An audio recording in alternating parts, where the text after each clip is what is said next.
This meeting is being recorded. Sir अभी आपकी आवाज़ बहुत कम आ रही है। यस सर, बहुत कम आ रही है। Yes sir. अभी भी कम हो गई?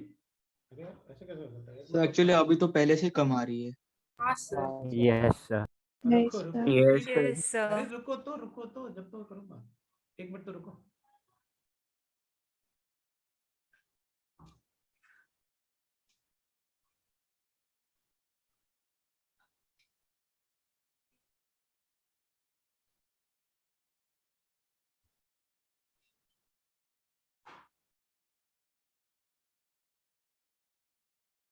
अभी आ रही ठीक? यस सर सेम ही है। अभी भी सेम है? मैंने तो वॉल्यूम सारा का सारा फुल कर रखा है। सर क्लास के स्टार्टिंग में बहुत बढ़िया आ रही थी, अच्छी आ रही थी। रुको, अब ठीक आ रही? अभी नो सर। अभी भी ठीक नहीं है। कैसे क्या करूं? तो रुको, अब देखता हूँ मैं क्या करूँ।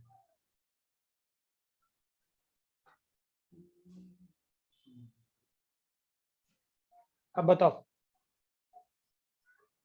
हाँ अभी आ रहा है। हाँ सर अभी अच्छी है। Yes sir. चलो अब ठीक है, अब नहीं बोलना है यस सर, है क्योंकि तुम्हारी आवाज बहुत तेज आ रही है मुझे। ठीक है, चलो अब 2 टाइप के ऑक्साइड्स बनेंगे, एक तो मोनोऑक्साइड होता है और एक डाइऑक्साइड होता है। 2 टाइप के ऑक्साइड बनेंगे। अब 2 टाइप के ऑक्साइड में जैसे अपन लिखेंगे carbon monoxide, silicon oxide, we'll write that germanium oxide, tin oxide and we'll write that lead oxide. ये डिफरेंट ऑक्साइड्स। कार्बन मोनोऑक्साइड तो न्यूट्रल होता है, वैसे भी अपन को पता है 3 गैसेस न्यूट्रल होते हैं, कार्बन मोनोऑक्साइड, नाइट्रोजन ऑक्साइड और NTO। ये दोनों एसिडिक होते हैं, तो ऑब्वियसली बात है ये दोनों एम्फोटेरिक होंगे। लेकिन अगर परसेंटेज ऑफ ऑक्सीजन बढ़ता है तो एसिडिक स्ट्रेंथ भी बढ़ता है। सो अगर CO2, SiO2 और GeO2 लिखेंगे, SnO2 एंड PbO2, ये तीनों ही एसिडिक होते हैं। लेकिन SnO2 हो या SnO हो या लेड हो, दे आर एम्फोटेरिक ऑलवेज, वो एम्फोटेरिक होता है। सो वाटर में डिसॉल्व करेंगे तो CO2 रिएक्ट नहीं करेगा, लेकिन CO2 जो है वो H2CO3 बना लेता है। We know that. इनमें से कुछ ऑक्साइड्स ऐसे होते हैं जो हीटिंग से अपने कलर चेंज करते हैं। So lead oxide solid when heated ना, तो ये लेड ऑक्साइड तो रहेगा बट ये रेड हो जाता है। लेड ऑक्साइड ये रेड कलर हो जाता है और ये होता है येलो है। जब ये रेड होता है ना, on cooling again it will become yellow है। कूलिंग से वापस ये येलो होता है। जब ये येलो होता है तो अपन इसे कहते हैं मेसिकॉट, इसका नाम होता है मेसिकॉट, कॉमन नेम, और इसका नाम लिथार्ज होता है। एक्चुअली ये सॉलिड होता है लेकिन थोड़ा सा बहुत धीरे धीरे फ्लो भी करता है, मतलब सेमी लिक्विड जैसे होता है। धीरे धीरे फ्लो करने की वजह से लिथार्जिक बोलते हैं, तो भाई आराम आराम से ये फ्लो करता है, इसलिए अपन उसे लिथार्ज बोलते हैं। दूसरा रिएक्टिविटी अपन लिख सकते हैं रिएक्टिविटी विद वाटर। देख गई, सीधी सीधी बात है। कार्बन जो होता है वो डायमंड, ग्रेफाइट, वो वाटर से रिएक्ट नहीं करता। सिलिकॉन मतलब मिट्टी पत्थर होता है, वो भी वाटर से रिएक्ट नहीं करता। इनफैक्ट SN के अलावा कोई वाटर से रिएक्ट नहीं करता। So only SN react with water. और SN को अपन वाटर से रिएक्ट करते हैं ना, वो भी गैसियस फेज में हीट करना पड़ता है, तो ये बनाता है SnO2 plus hydrogen is liberated.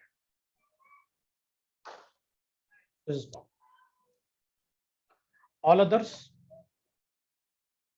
है ना, carbon, silicon, germanium, lead are unaffected with water.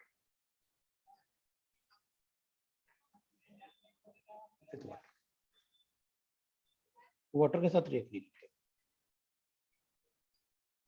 There is no reaction, only SN can react with water. अगर अपन हैलोजेंस के साथ देखें, रिएक्टिविटी विद हैलोजेंस, दो टाइप के हैलाइड्स बनते हैं क्योंकि दो टाइप का वैलेंसी है ना, एक +2 वाला है, एक +4 वाला है।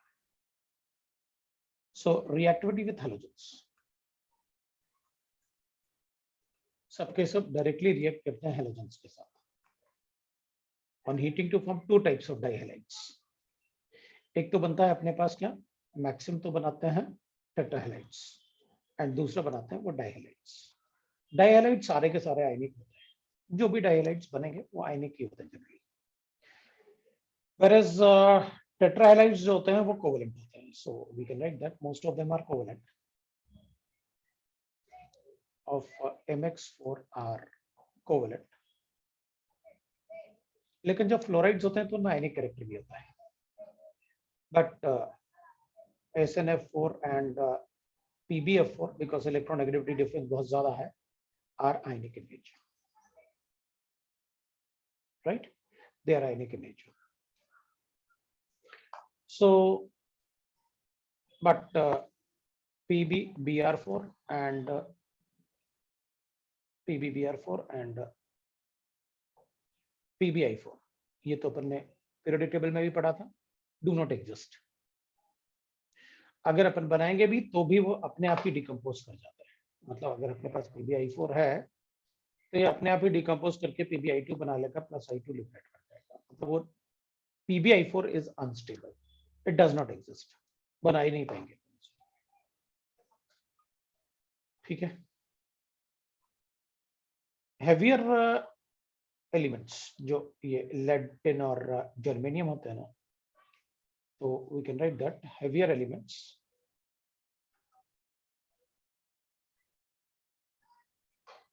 Can form dihalides. इसको ई लिख लेते अपन ने, मेटल की जगह अपन ने ई लिखा हुआ है ना, एलिमेंट अपन ने वहां पर एलिमेंट लिखना चाहते हैं, ये एलिमेंट्स, ई मतलब एलिमेंट हो गई, element. So they forms dihalides, heavier element, जैसे लेड बनाएगा, जर्मेनियम और टिन, ये तो डाइहैलाइड्स बनाएंगे, but silicon doesn't form dihalides, है ना, बट CCl2 और SiCl2 do not exist। और इनमें भी अगर अपन स्टेबिलिटी की बात करें तो स्टेबिलिटी की बात करेंगे तो PbCl2 जो होगा ना, that will be more stable than SnCl2 will be more stable than that is GeCl2 because of inert pair effect +2 oxidation state of lead is maximum stable except CCl4। E का मतलब element है, बिल्कुल मैंने लिखा हुआ, E मतलब element है ना, except CCl4 all get hydrolyzed, सबके सब हाइड्रोलाइज्ड होते हैं। सो अगर अपन लिखेंगे SiCl4 तो इसको वाटर से रिएक्ट करूंगा तो I will get that SiOH4 plus 4HCl, so all will get hydrolyzed except CCl4 due to the absence of d orbital, वो अपन ने पहले भी लिखा, due to absence of d orbital,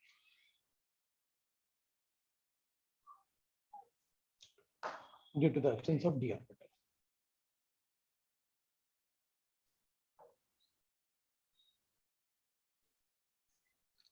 d orbital नहीं है तो वाटर से इलेक्ट्रॉन एक्सेप्ट नहीं कर पाता ये, that's why it doesn't exist।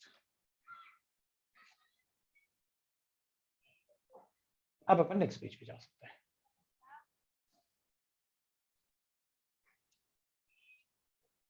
Sir एक मिनट, बोलो बोलो, हाँ हाँ अभी तो रुकूंगा मैं, नेक्स्ट पेज पे जाने से पहले 1 मिनट रुकूंगा मैं, जिससी बात है।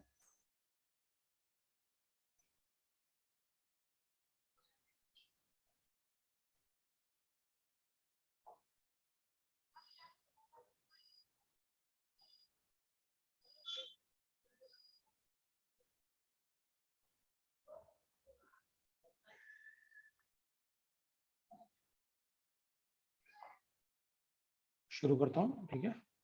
नेक्स्ट पेज पे Okay. चले, चलो ठीक है, वेट कर लेता हूँ, यस सर। देख लेना था, कर लेना देते हैं, थोड़ा सा वेट कर लेते हैं,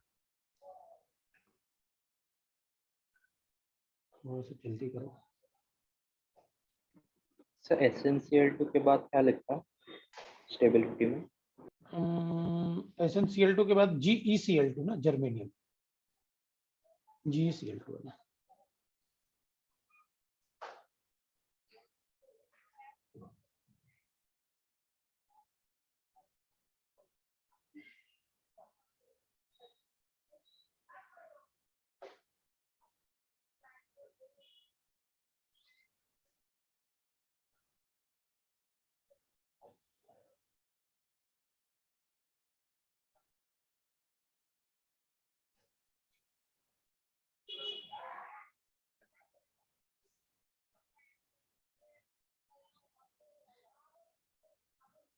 डन सर।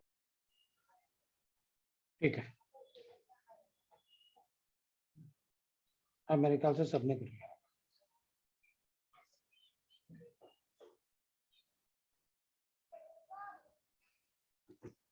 तो नेक्स्ट पेज पे चलते हैं, फोर्थ लिखते हैं, हाइड्राइड्स की बात करते हैं। वैसे तो अगर देखा जाए तो except lead all form hydrides है, एक्सेप्ट पीबी, ऑल फॉर्म्स, सारे एलिमेंट हाइड्रोजन से रिएक्ट करके पेटाहाइड्राइड बनाते हैं, but their stability decreases, but stability, right, decreases down the group due to increase in bond length, due to increase in bond length,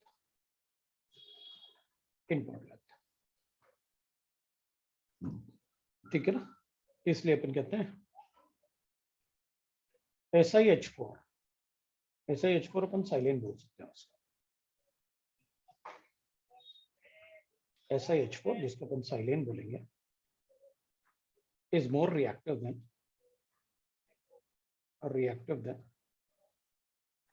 CH4, that is methane, मतलब जैसे alkanes बनते हैं ना, वैसे साइलेन्स भी बनते हैं, SN, SIN, H2N+2 जैसे, ठीक है।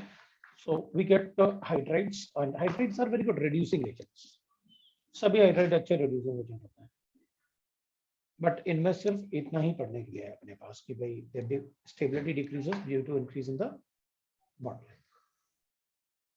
रिएक्शन विद एसिड्स की बात करेंगे तो भाई मुझे तो नहीं लगता अपन लिख पाएंगे कि कोई मिट्टी पत्थर कुछ एसिड से रिएक्ट करेगा, तो कार्बन और सिलिकॉन तो एसिड से रिएक्ट करेंगे ही नहीं, कार्बन तो डायमंड है और सिलिकॉन पत्थर है, अगर रिएक्ट करता तो एसिड रेन में सारा डिजॉल्व हो जाता, इसलिए ये तो एसिड से रिएक्ट नहीं करता, बट जर्मेनियम वगैरह थोड़ा बहुत रिएक्ट करता है, and they form germanic acid, GeHCl अगर अपन रिएक्ट करेंगे तो we get HGeCl3, that is germanic acid,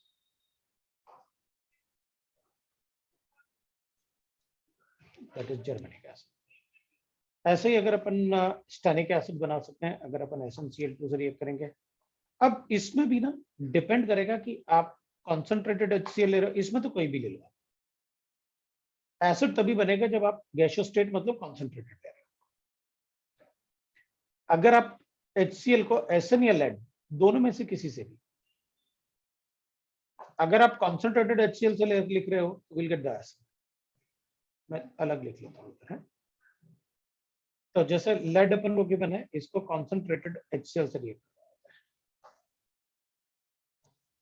तो अगर मैं कॉन्सेंट्रेटेड HCl से रिएक्ट करूंगा तो will get that plumbic acid बोलते हैं, PbCl4, that is called plumbic acid,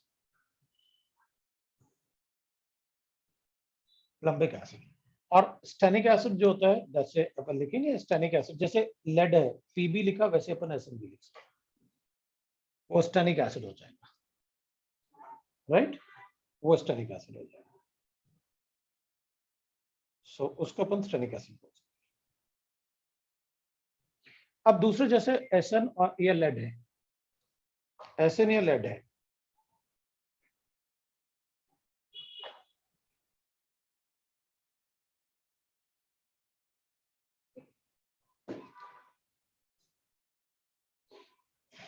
SN या लेड पीबी है, तो अपन इसको डाइल्यूट HCl से अगर रिएक्ट करेंगे ना तो will get that dilute HCl के साथ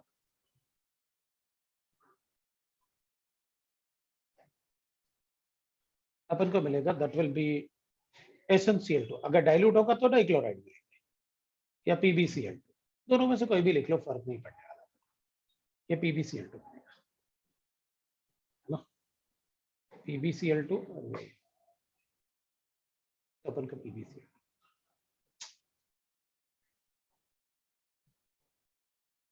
PbCl2 डाइक्लोर plus H2।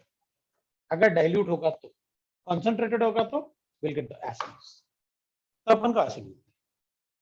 So that is how there will be a reaction with acids. Acid के साथ मिट्टी, पत्थर और कार्बन तो रिएक्ट करता नहीं, है ना, बाकी सब यूज्ड टू रेगुलेट। अब रिएक्शन विद अल्कली की अगर अपन बात करेंगे तो अल्कली मतलब बेस। चलो भाई देख लेते हैं भाई अल्कली के साथ क्या होगा। तो कार्बन तो रिएक्ट नहीं करेगा, carbon is unaffected, carbon is unaffected, है ना, कार्बन इज अनअफेक्टेड।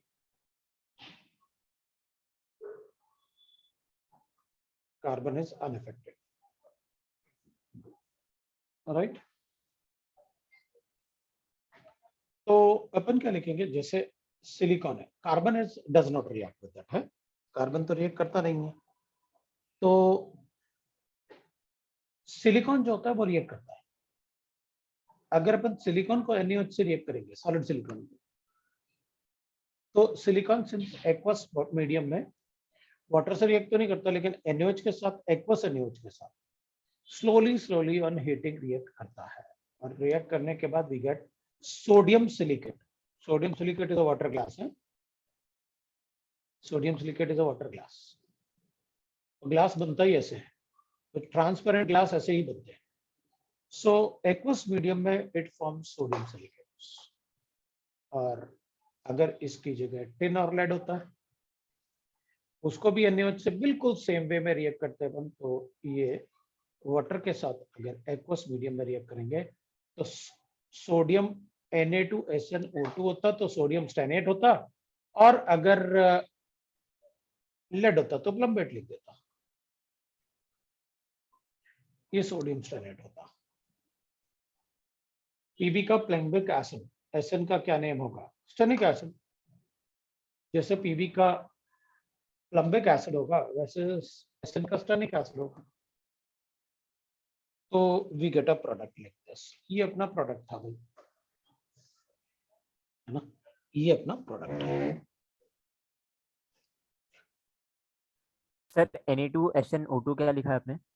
Na2SnO2, अबे सोडियम होगा, सोडा कैसे, तुम लोग कैसी बातें करते हो यार, थोड़ा तो सुना तो करो, सोडियम होगा।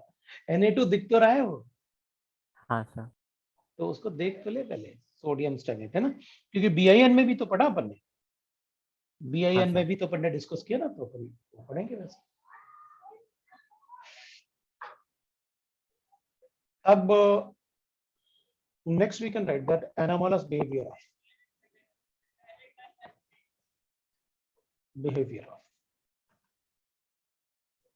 carbon, anomalous behavior of carbon, ठीक है। जर्मेनियम डाइल्यूट एसिड से रिएक्ट नहीं करता, सिर्फ कॉन्सेंट्रेटेड से रिएक्ट करेगा, ठीक है। Na2 सोडियम, ये वाटर ग्लास लिखा, तो ट्रांसपेरेंट ग्लास का फॉर्मूला यही तो होता है, जो कांच होता है ना, ट्रांसपेरेंट कांच का फॉर्मूला, ठीक है। So it has different behavior of carbon than the other elements of the group. ठीक है, right?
तो अपन लिखेंगे, ठीक है।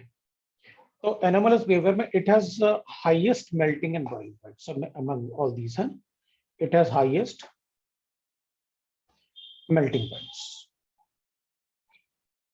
तो कार्बन का melting point highest होते हैं and boiling point. It can show covalency up to 4. मतलब उसकी कोवेलेंसी सिर्फ 4 तक हो सकता है due to absence of D orbital. Absence of D orbital तो एक एस से बन सकते हैं, 4 3 पी से बन सकते हैं बस, इसलिए उसकी कोवेलेंसी सिर्फ 4 हो सकती है, बाकी सबकी 6 होती है। It has highest catenation property. Catenation property. What is catenation property? The tendency of an element to form bonds with its own elements and with other elements of nearly same bond energy. That is called bond energy. That is called catenation property. Example जैसे carbon का bond energy जितना होता है ना, उतना ही bond energy almost carbon oxygen का होता है, उतना ही ऑलमोस्ट कार्बन नाइट्रोजन का होता है, उतना ही ऑलमोस्ट कार्बन हाइड्रोजन का होता है, एक्सेट्रा। तो इन सब की बॉन्ड एनर्जी ऑलमोस्ट एक जैसी होती है। That's why they have maximum catenation property, right. It can form, अपन ने इसको जो नंबर्स है ना, ठीक है चलेगा, अभी तो 1 2 3 ही लिखने देते हैं, इसको थोड़ा है ना।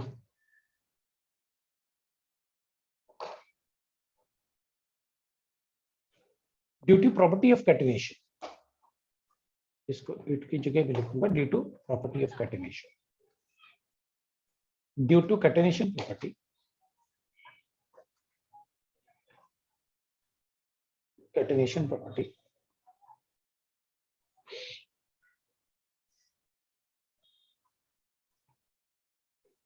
due to catenation property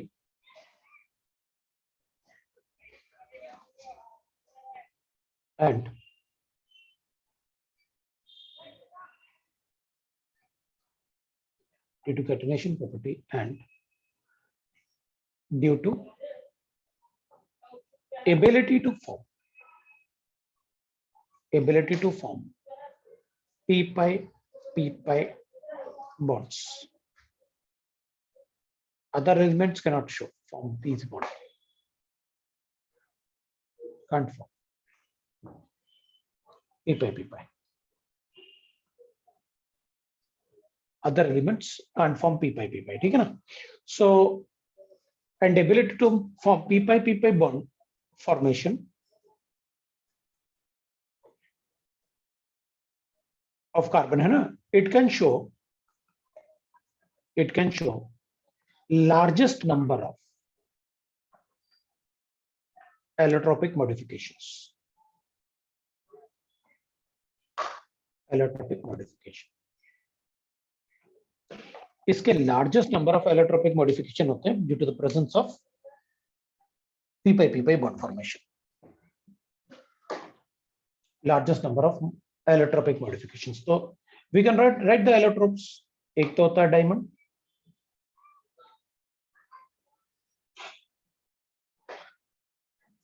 Allotropes.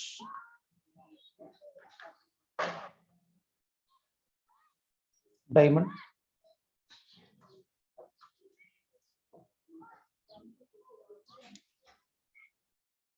Diamond को अगर अपन चेक करेंगे तो मेल्टिंग पॉइंट है 3600 degree centigrade. Density of diamond carbon में सबसे ज्यादा होता है 3.51 सेंटीमीटर पर सेंटीमीटर क्यूब. पर डायमंड की डेंसिटी भी आपको याद होनी चाहिए. और carbon carbon bond length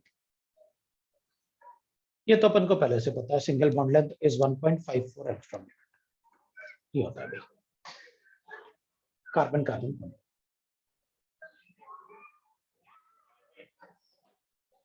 carbon carbon bond. Next page पे चलते हैं.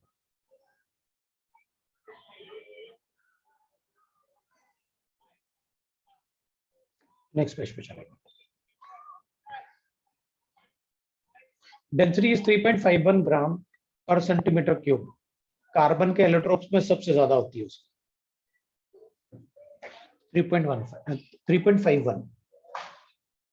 3.51 ग्राम पर सेंटीमीटर क्यूब होता है. देख लो भाई.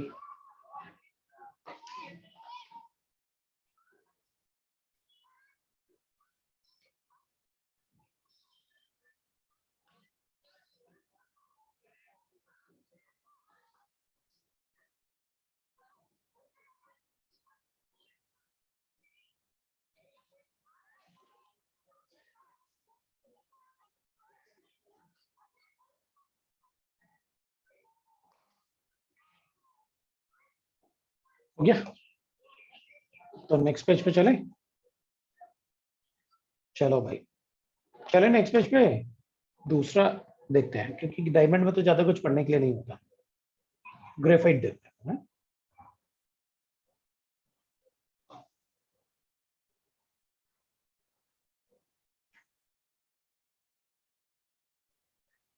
तो नेक्स्ट पेज पे अपन ग्रेफाइट की बात करेंगे भाई. Second one is graphite. अब ग्रेफाइट में क्या होता है ना, जैसे it exist in hexagonal sheet form. Hexagonal sheet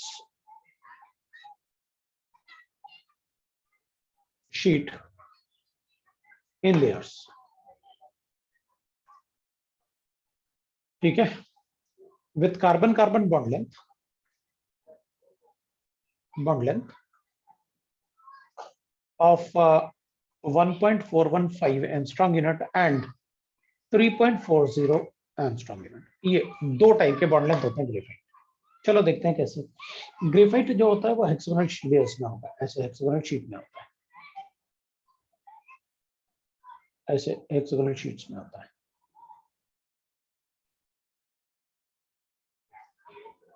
तो यहाँ जो बॉन्ड लेंथ होता है ना carbon carbon bond length that is 1.415 angstrom. और ऐसे ना हेक्सागन के लेयर्स होते हैं. यहाँ एक लेयर है, यहाँ दूसरा लेयर होगा. 11 अदर लेयर आल्सो.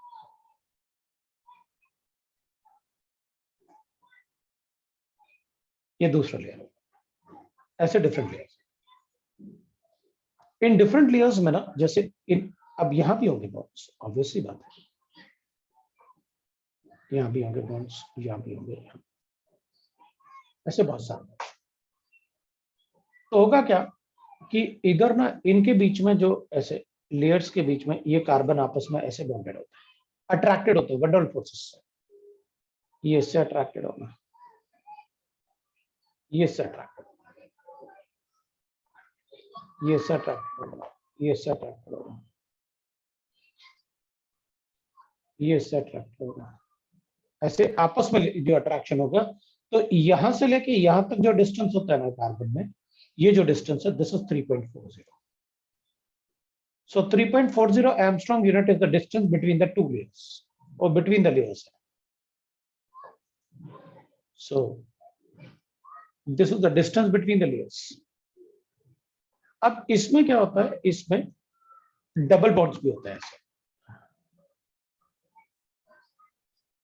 ऐसे डबल बॉन्ड्स भी होता है, डबल बॉन्ड्स भी होता है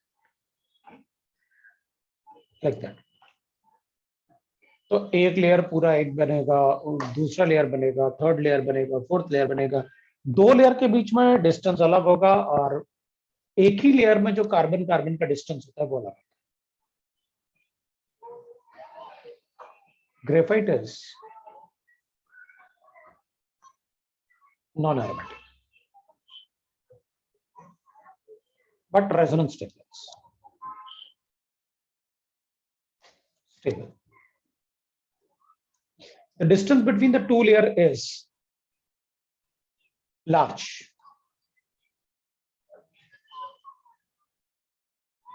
Distance in two layers makes it as वंडरबल force of attraction बनता है, as वंडरबल फोर्स ऑफ अट्रैक्शन बनता है। वो वीक फोर्सेस होंगे ना non polar atom, वंडरबल force of attraction, attraction अब बनते हैं वंडरबल फोर्स ऑफ अट्रैक्शन। ठीक है, वंडरबल फोर्स ऑफ अट्रैक्शन। तो दो लेयर्स के बीच में काफी वीक अट्रैक्शन है ना, बहुत ज्यादा बॉन्ड लेंथ है, इसलिए तो वो स्लिपरी होता है ग्रेफाइट। अगर हम डायमंड की बात करें तो डायमंड में तो सभी कार्बन से 4 कार्बन एटम अटैच्ड होते हैं इन अ टेट्राहेड्रल में। हर एक कार्बन से 4 कार्बन अटैच्ड होंगे, sp3 हाइब्रिडाइज्ड है। Each carbon bond length is this. Bond length is 1.54 angstrom. This is how the structure is. Diamond has a cubic shape.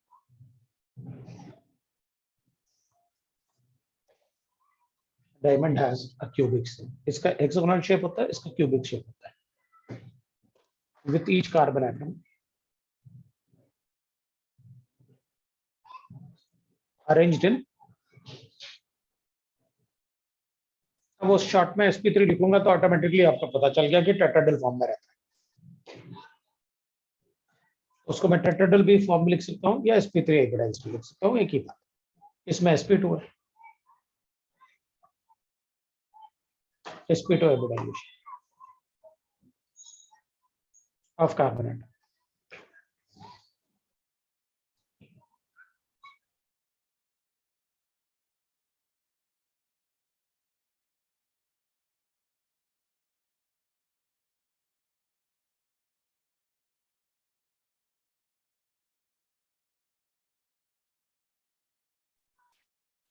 So we got it, huh?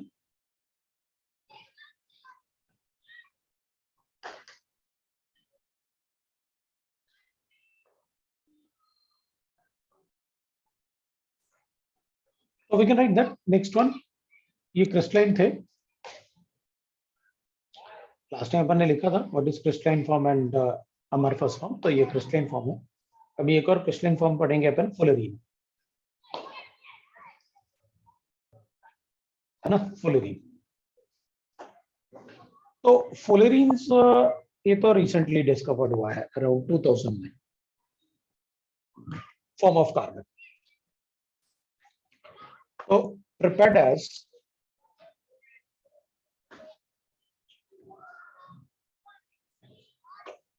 अब इसको अपन ने artificially बनाया, crystal form of diamond, ये artificially अपने lab में बनाया, exist नहीं करता नेचर में, fullerene does not exist in nature. हमने क्या किया, ग्रेफाइट को लिया और ग्रेफाइट को इलेक्ट्रिक आर्क, मतलब बहुत हाई टेम्परेचर पे इनर्ट एटमॉस्फेयर में, अपन को 10,000 के आसपास चाहिए ना, तो भी अपन को इलेक्ट्रिक आर्क में मिल जाता है। इन हीलियम और आर्गन गैसेस एटमॉस्फेयर, तो इनर्ट एटमॉस्फेयर हो गया, we get vapours of graphite. ये वेपर्स जो होते हैं ना, when condensed, condensation, we get fullerene. वो CN ऐसे लिखते हैं अपन, where N is number of vertex, where N is number of vertex,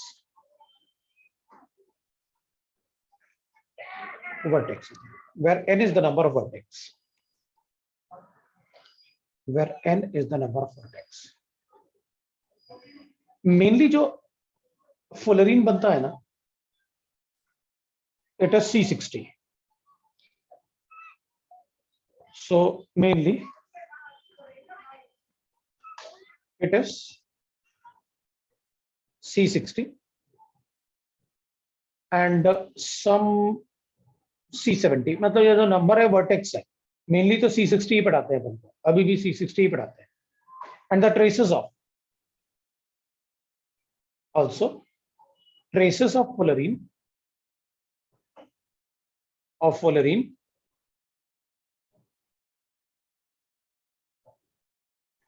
with even number of carbon atoms,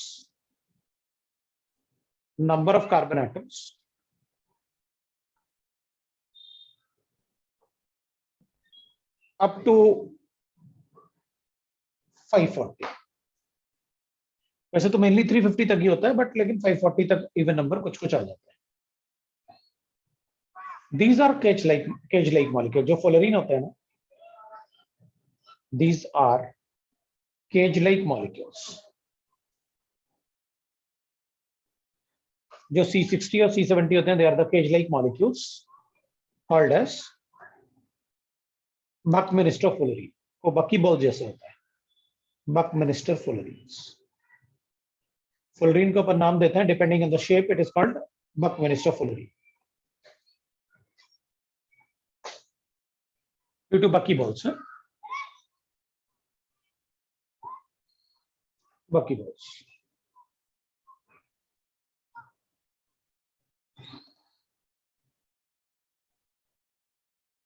ठीक है, अगर अपन C60 की बात करेंगे ना,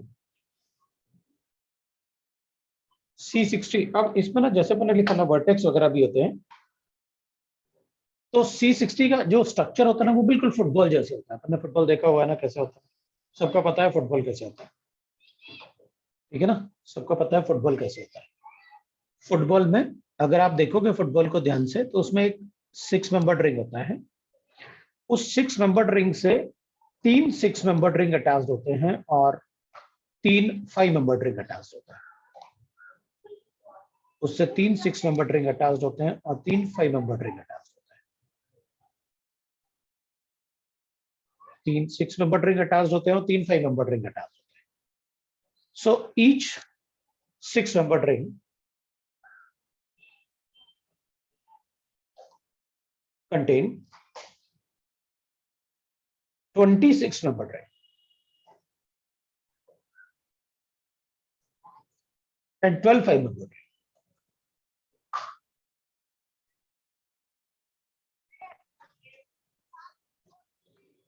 A 6 membered ring is attached with, so we can write that each लिख लेते हैं अपन, each 6 membered ring is attached with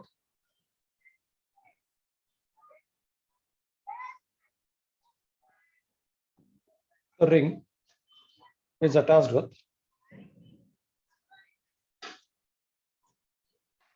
three 6-membered and three 5-membered rings, है ना?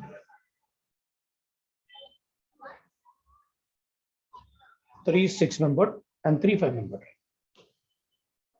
वो अपन ऐसे बता भी सकते हैं, इसमें लिख देते हैं 6 5 6 5 6 5 ये 6, and the 5-membered ring is only attached with 6.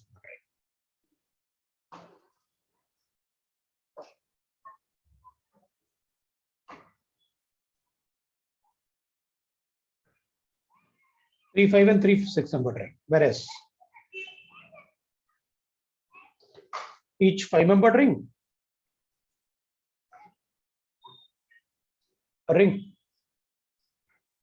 is attached only with 6-membered ring.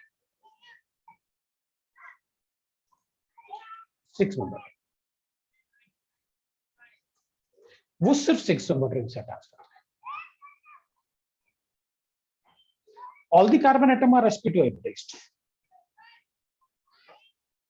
All carbon atoms are sp2 hybridized. But carbon bond length, तो एक तो होता है carbon bond length, that is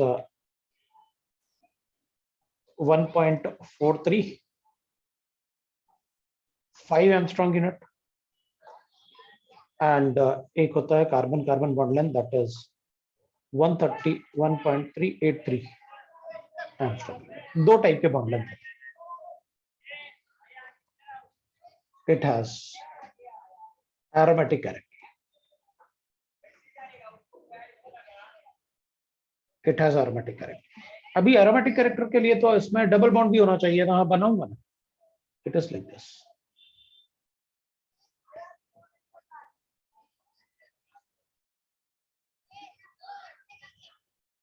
बनाऊंगा ना ऐसे. It is like this. So it's aromatic. Fullerene is aromatic in nature, but graphite or diamond, they are not aromatic, but fullerene is aromatic in nature.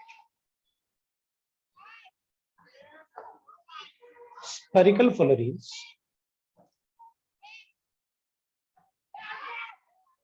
is called buckyballs. Buckyballs. Whereas cylindrical are called, right, bucky tubes or carbon nanotubes. Bucky tubes or carbon nanotubes.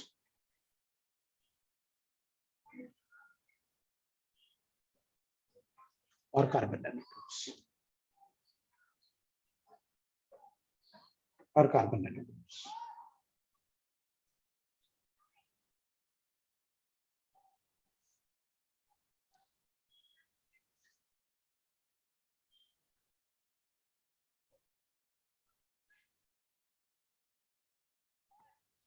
Carbon nanotubes.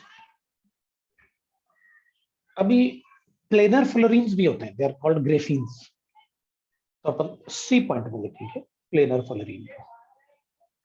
तो पहले आप ये लिख लो, फिर अपन next page पे चलते हैं.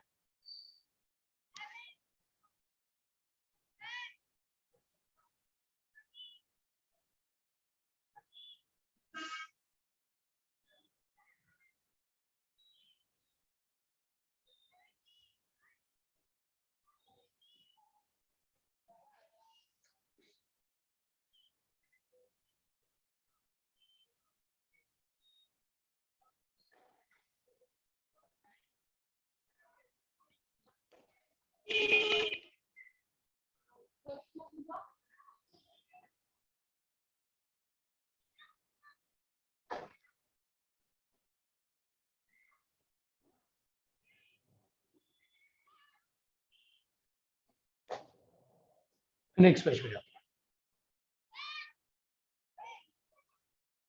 चलो भाई,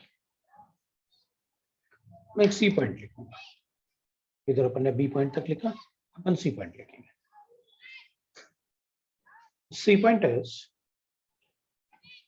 we'll talk about graphene. Graphene is a planar fullerene. Is a planar fullerene. Graphene is a planar fullerene sheet. sp2 carbon atoms. Fullerene can react with all fullerenes.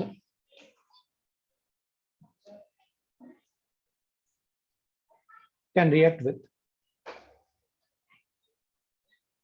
alkali metals.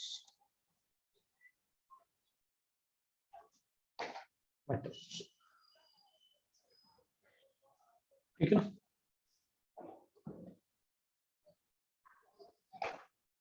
Like alkali metal potassium से generally react करता है forming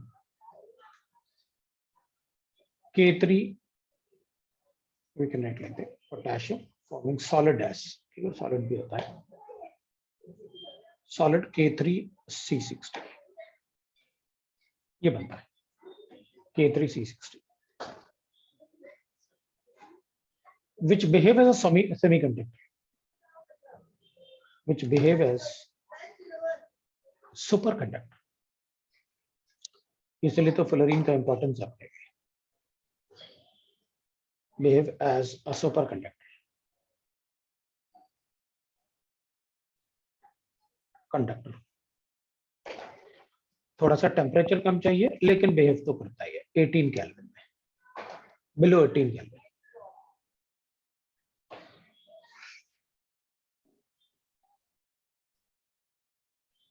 Graphene is densely packed.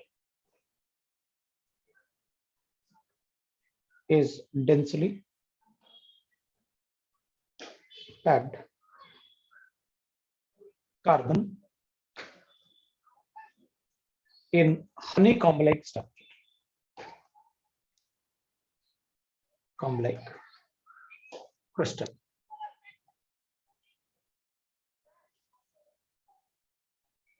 Example.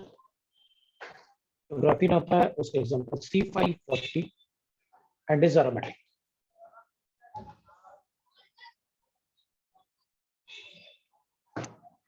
C540 and is aromatic.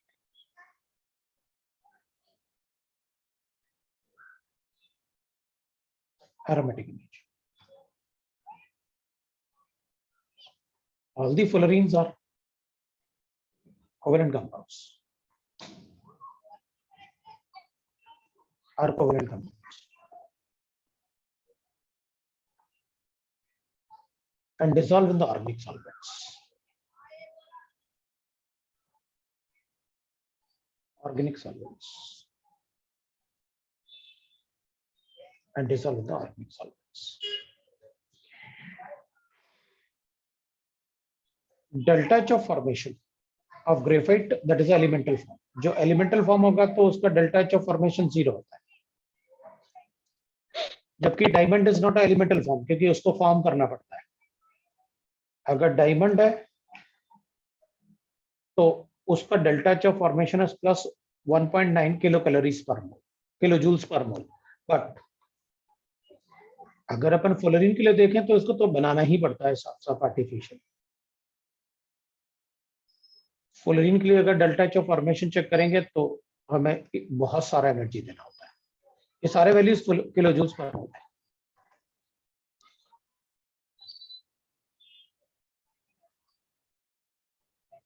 And is 540 and is aromatic in nature. Graphene जो होता है वो aromatic होता है। वैसे सारे ही फ्लोरीन एरोमेटिक होते हैं, क्यों फालतू में परेशान? सारे के सारे फ्लोरीन ही एरोमेटिक होते हैं। All fullerenes are aromatic in nature.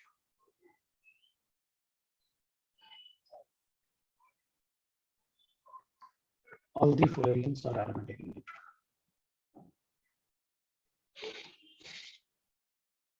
ठीक है, अब अपन अमरफस फुलेट कार्बन की बात करते हैं।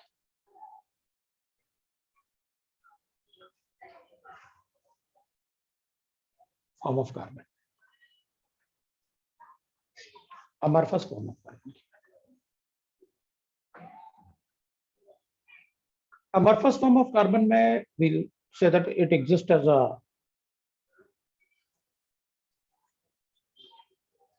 as charcoal and lamp black.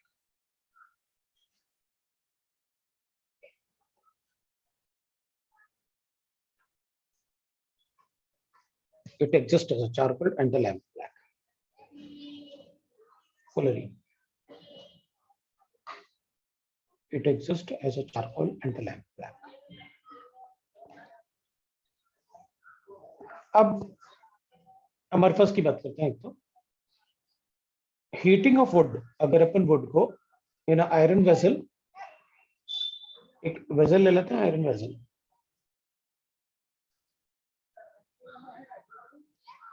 और उसमें ऐसे वुडन ब्लॉक्स डाल देते हैं।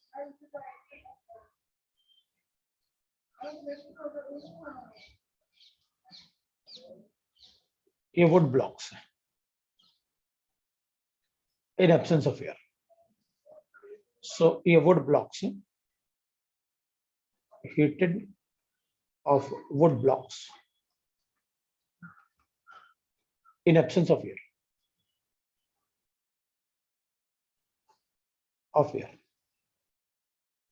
इनको हीट कर लेते हैं इन एब्सेंस ऑफ एयर। हाँ, ये भी एलोट्रोप है, बिल्कुल भाई। एलोट्रोप मतलब क्रिस्टलाइन फॉर्म भी होते हैं और अमरफस फॉर्म भी होते हैं। सो अपन उनको हीट करते हैं in the absence of air. और इसमें अगर अपन एक पाइप भी लगा सकते हैं, छोटा सा पाइप लगा लेते हैं, ऐसे अपने पास है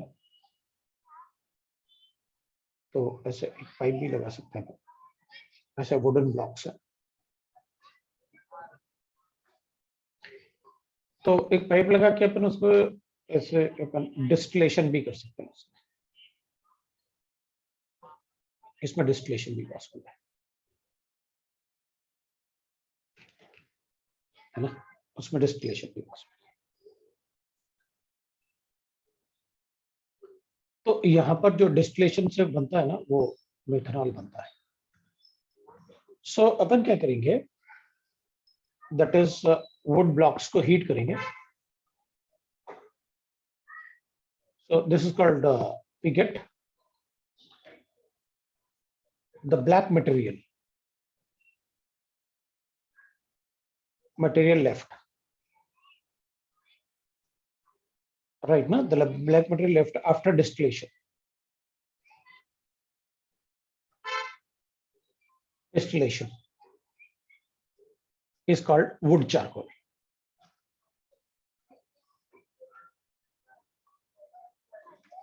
And wood alcohol on distillation. Wood alcohol is methanol. वो मिलता है। यहाँ पर जो है इसको अपन वुड अल्कोहल बोलते हैं, क्योंकि वो वुड के डिस्टिलेशन से आता है, डिस्ट्रक्टिव डिस्टिलेशन ऑफ वुड। हाँ, तो ये जब वेपराइज होंगे तो इससे जो वेपर्स निकलेंगे ना, क्योंकि लकड़ी अगर होगी, वुड अगर होगा, तो उनमें वाटर तो होगा, तो वो वेपराइज होगा, और जब लास्ट में चारकोल जैसे बनता है, ऐसा ब्लैक चार जो डिपॉजिट्स होगा, उसको अपन वुड चारकोल बोलते हैं। It is called destructive distillation of would. Distillation of would. Sir वो इन एब्सेंस ऑफ एयर के ऊपर क्या लिखा है? अबे ये मिथनॉल, वो MUS है ना? हाँ, मिथनॉल लिखा हुआ है। इसका डिस्टिलेशन करना तो मिथनॉल भी मिलेगा, उससे वेपर्स निकालेंगे ना जब बाहर अपन, तो मिथनॉल भी मिलेगा। Distillation of would. इतना अच्छा डायग्राम बनाया था, जोर से बोला ना ये। इतनी जोर से बोला ना तू कि अपने, मैं तो अपना पढ़ा रहा था, मेरे कान बज गए पूरे। कैसे बनाऊं इसको? वैसे ही बना देते हैं, और क्या है ना। इसके वेपर्स को बाहर निकालेंगे तो will get the methane.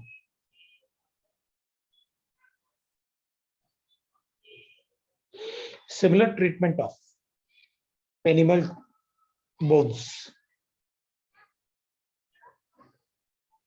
Similar treatment of, हमारे भी बोन्स हो सकते हैं, similar treatment with animal bones.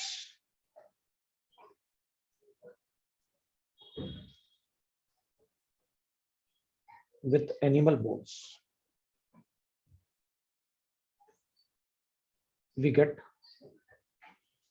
animal charcoal.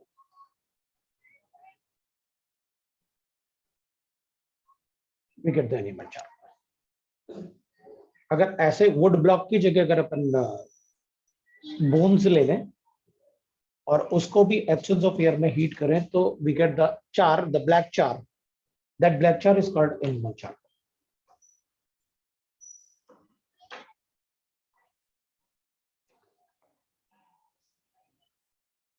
Heating of petrol and benzene in absence of insufficient air.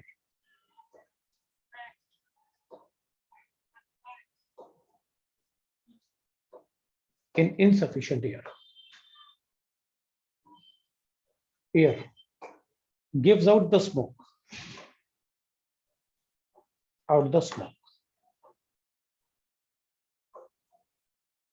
Which can be collected in the form of black powder. Which can be collected in the form of black powder. In the form of black powder.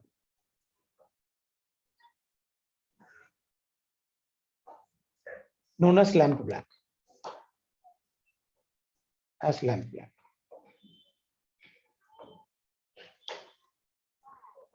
That is known as lamp black.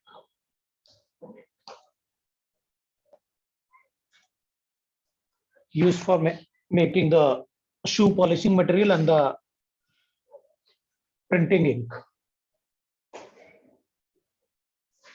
For printers ink and shoe polishing material.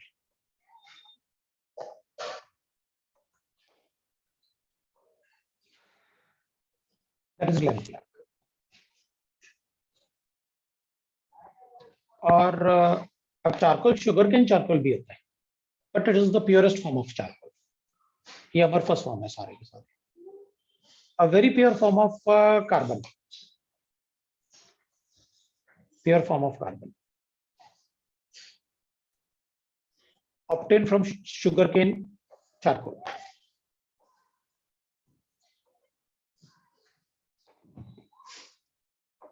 Obtained from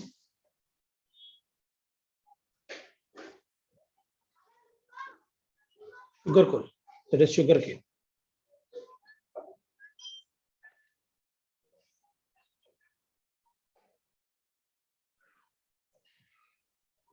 Is called activated charcoal. And this is the charcoal which is used to absorb the gases. जो poisonous gases में mask बनाते हैं ना, वो mainly activated charcoal से बनाते हैं, क्योंकि उसके absorb करने की tendency बहुत ज्यादा होती है. Absorption की tendency बहुत ज्यादा होती है. सर वापस बताओ. ये very pure form of charcoal जो होता है ना, that is obtained from, इसमें ना वुड ब्लॉक की जगह अपन शुगर केन डाल देते हैं, तो फिर जो अपन को ब्लैक चार मिलेगा उसको अपन कहते हैं activated charcoal. That is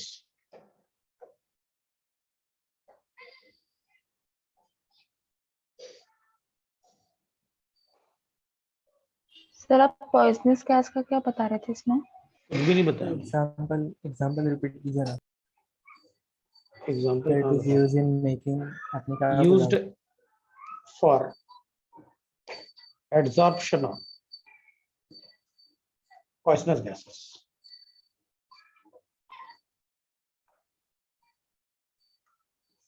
In mask.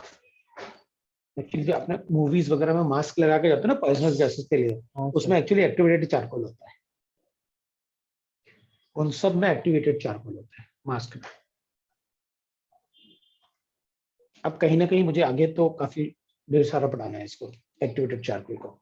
Adsorption surface chemistry में काफी सारा पार्ट होता है एडसॉर्प्शन का, तो वहां भी बताना होगा। तो ठीक है, we'll have this. So this is about the amorphous carbon. अब ये एनामलस बिहेवियर ऑफ कार्बन था। अब एनामलस बिहेवियर में एक तो क्रिस्टलाइन कार्बन पढ़ा, दूसरा अमॉर्फस कार्बन पढ़ा। थोड़ा सा प्रॉपर्टीज पढ़ लेते हैं कार्बन के, properties of carbon, physical and chemical properties of carbon, है ना, physical and chemical properties of carbon. तो नेक्स्ट पेज पे चलते हैं अपन, और क्या।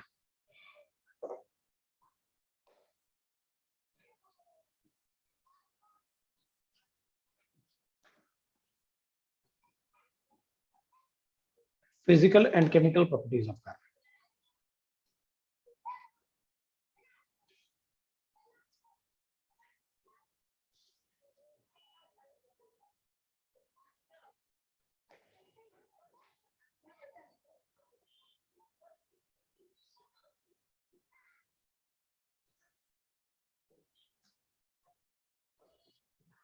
ठीक है, चलो नेक्स्ट उसको देखते हैं।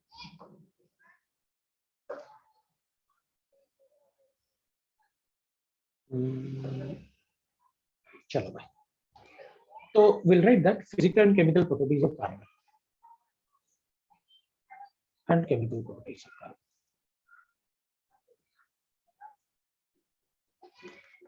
ऑफ कार्बन, कार्बन के कुछ प्रॉपर्टीज लिखते हैं। ये तो अपन को पता है, कार्बन एग्जिस्ट इन 3 आइसोटोप्स। अगर अपन कार्बन के आइसोटोप्स की बात करें तो कार्बन के 3 आइसोटोप होते हैं, कार्बन 12, कार्बन 13, कार्बन 14। 3 आइसोटोप होते हैं कार्बन के। मेनली तो कार्बन 12 भी होता है 98.99%। तो कार्बन 13 इज अराउंड 1.1%। ये तो ट्रेसेस में ही होता है, बाकी बचा हुआ ये होगा ट्रेसेस में।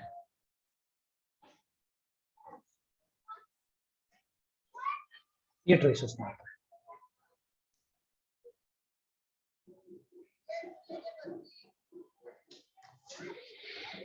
Carbon combines with halogens.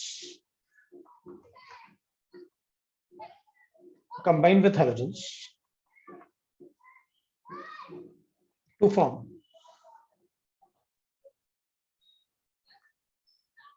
both simple, जैसे CF4, CX4 है, and mixed halides. Halides, mixed halides मतलब जैसे CFCl3 है, CF2Cl2 है, CF3Br है, CCl3Br है। इस टाइप से मिक्स्ड हलाइड्स बना सकते हैं। CCl जो होता है, CCl4 जो होता है, is used in fire extinguisher.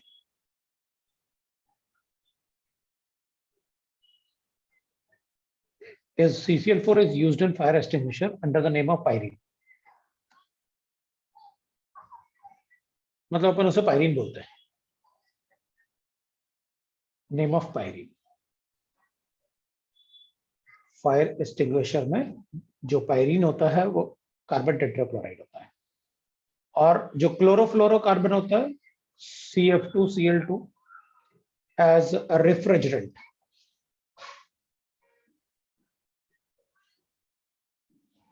Under the name of freon, as freon बोल सकते हैं। नेम ऑफ फ्रेयन, उसको फ्रेयन बोलते हैं, राइट।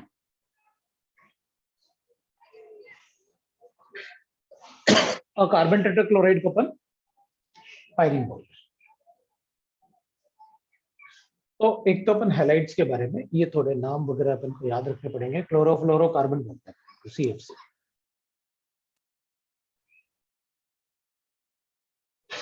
अब अपन कार्बाइड्स की बात कर लेते हैं।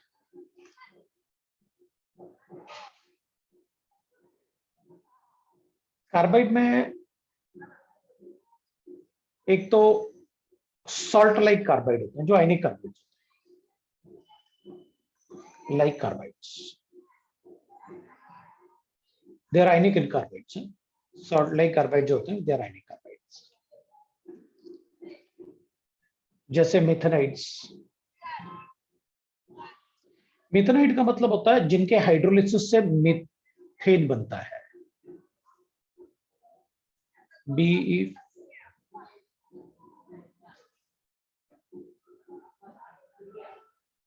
BE2C, बेरिलियम कार्बाइड बोलते हैं। Aluminium carbide Al4C3, that is aluminum carbide. Methanides, जिनके हाइड्रोलिसिस से एसिटिलीन बनता है, they are called acetylides, जो एसिटिलीन बनाते हैं। जैसे कैल्शियम कार्बाइड पढ़ा हमने, CaC2,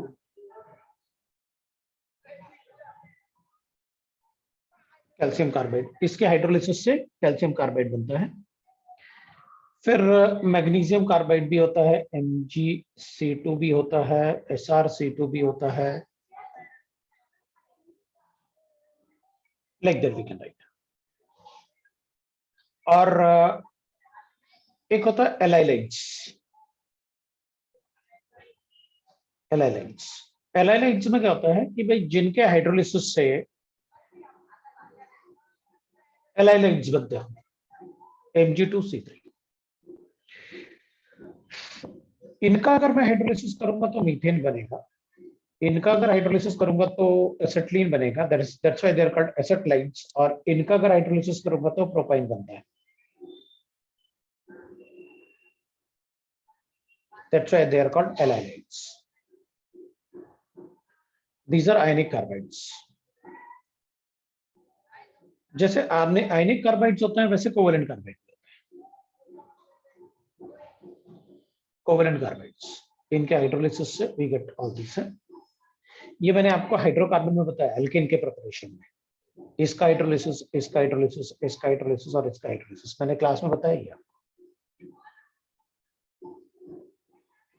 covalent carbides,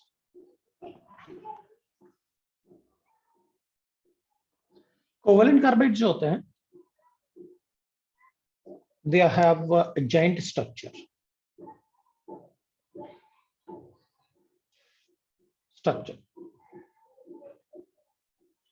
they have the joint structure. जैसे बोरॉन कार्बाइड है या सिलिकॉन कार्बाइड है। Silicon carbide is called carborundum, that is called carborundum. Boron carbide का डायमंड जैसा स्ट्रक्चर होता है, इसका हैज डायमंड लाइक स्ट्रक्चर,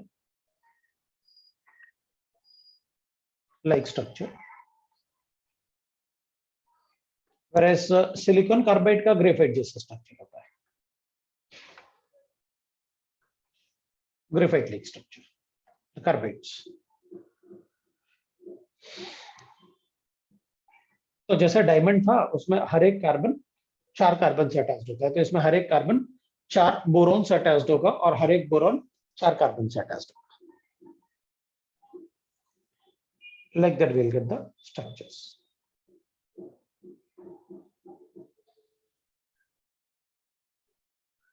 ठीक है। और सिलिकॉन कार्बाइड के लिए जो ग्रेफाइट का भी स्ट्रक्चर बनाया उसमें कार्बन और अल्टरनेट कार्बन को सिलिकॉन से रिप्लेस करते हैं। Third, we'll get the interstitial carbides.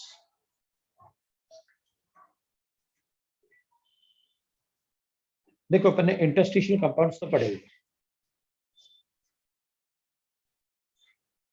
है ना, अपन ने इंटरस्टिशियल कंपाउंड तो पढ़ा हुआ है। इंटरस्टिशियल कार्बाइड में मेटालिक बॉन्डिंग होता है।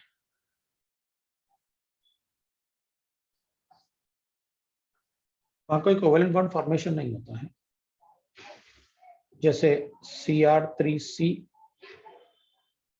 या फिर अपन इसे मेटल लिख लेते हैं M3C, वेर M अपन लिख लेते हैं भाई कौन कौन बना सकता है, Mn बना सकता है, Fe बना सकता है, CO बना सकता है, Ni बना सकता है, क्रोमियम तो लिखा ही हुआ। ये मेटल से अपन कार्बाइड बना सकते हैं।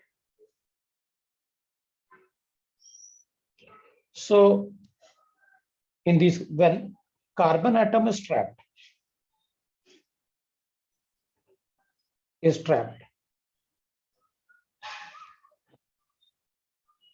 carbon atom is trapped in the holes, that is called octahedral holes भी हो सकते हैं, octahedral holes। मैं octahedral holes इसलिए नहीं लिखना चाहता था, अभी तुम शेप की बात करोगे सर कैसे। एक्चुअली क्या होता है कि जैसे ये मेटल्स होते हैं, इनमें डेफिनेट शेप होते हैं। जो एटम्स का अरेंजमेंट होता है ना, तो अपन को पता है atoms are spherical in shape, ऐसे atoms are spherical in shape. तो जो एटम्स होते हैं ना, इन एटम्स के जो स्फेरिकल शेप है, ऐसे atoms are spherical in shape like that. तो इन एटम्स में क्या होता है, जो ये होल्स होते हैं, इधर जो खाली जगह होती है, these are called holes। इन होल्स में छोटे छोटे एटम ट्रैप हो जाते हैं, carbon atom in the holes. जो खाली जगह बनती है ना, उनको अपन, so when the carbon atom is trapped, तो ये जो होल्स बनते हैं इनके शेप भी होते हैं। ये तो एक ही लेयर बनाया मैंने, काफी अच्छे से बना होता है, सॉलिड स्टेट में अपन नेक्स्ट ईयर पढ़ेंगे भी। सो when the carbon atom is trapped in, अभी के लिए अपन लिख लेते हैं octahedral holes of metals, solid metal, right? It forms interstitial carbide, interstitial carbides।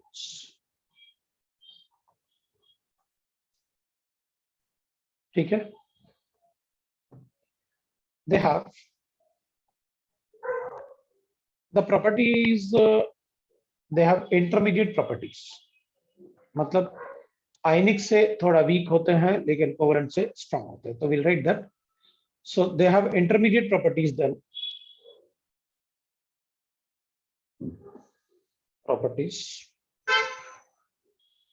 then ionic and covalent carbides।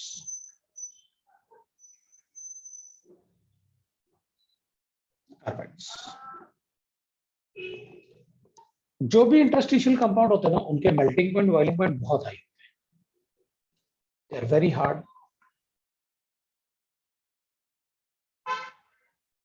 Hard, and have high melting and boiling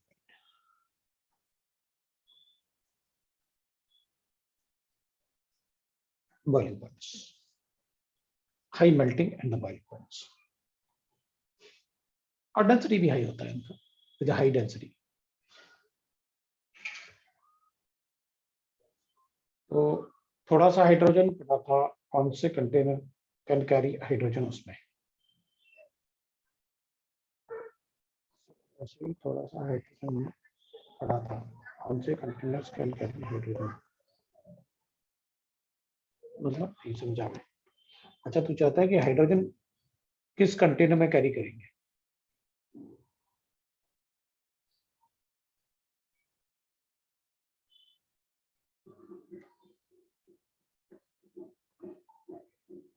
हाँ, तो hydrogen भी उसी में होता है, ऑक्टाहेड्रल और टेट्राहेड्रल होल्स में। होल्स दो टाइप के होते हैं,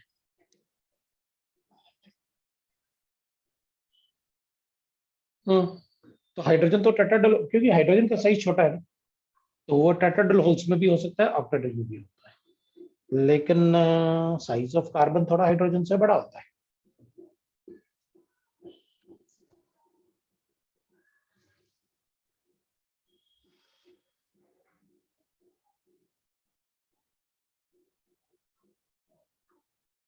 नहीं, ये तो फिर इंटरस्टिशियल कार्बन, नाइट्रोजन भी होता है ना, क्योंकि भाई इंटरस्टिशियल कंपाउंड्स के लिए हाइड्रोजन, कार्बन, नाइट्रोजन जनरली यही एब्जॉर्ब होते हैं टेट्राहेड्रल और ऑक्टाहेड्रल होल्स में।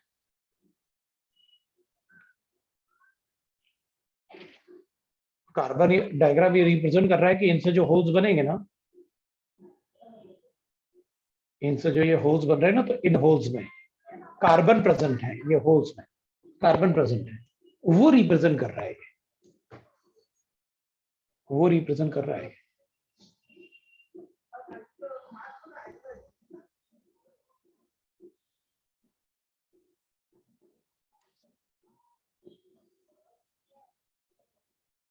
ठीक है,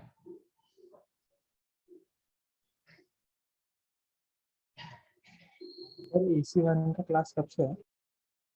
AC1 का क्लास 7:30 के बाद जो है 7:30 7:30 तक अपना है, 7:45 से उनका है। अच्छा ओके। तो मैं अपना क्लास खत्म करने के पहले पूछूंगा कि तुम लोग मतलब क्या करोगे। अगर तुम लोग आओगे तो मैं आयनिक पढ़ाऊँ, नहीं तो मैं एल्केन पढ़ाऊंगा। नेक्स्ट पेज पे चलो। अब कार्बन फ्यूल्स भी होता है, they are called gaseous fuels. Carbon fuel जो होते हैं वो गैसियस फ्यूल्स है।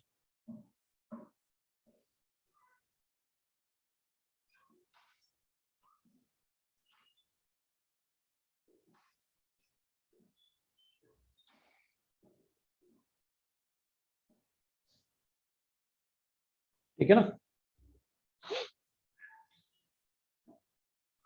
चल देखते हैं, नेक्स्ट पेज पे चलते हैं। तो अब अपन कुछ गैसियस फ्यूल्स ले लेते हैं। तो यहाँ पर अपन ने कार्बाइड्स पढ़ लिया, बी पार्ट, सी पार्ट अपन गैसियस फ्यूल्स ले लेते हैं। Fuels,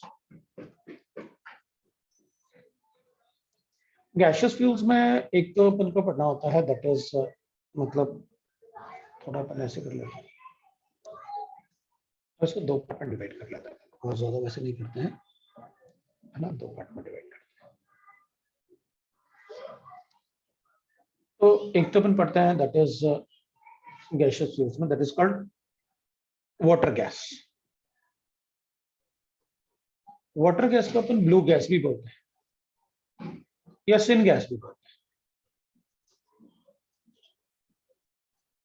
syn gas contains carbon monoxide, hydrogen, थोड़ा सा CO2 भी होता है और N2 भी होता है। मेनली तो कार्बन मोनोऑक्साइड ही होता है 50%, 40% हाइड्रोजन होता है, 5% कार्बन होता है और 5% नाइट्रोजन होता है। अपन ये नहीं कह सकते कि वाटर गैस में नाइट्रोजन नहीं होता है।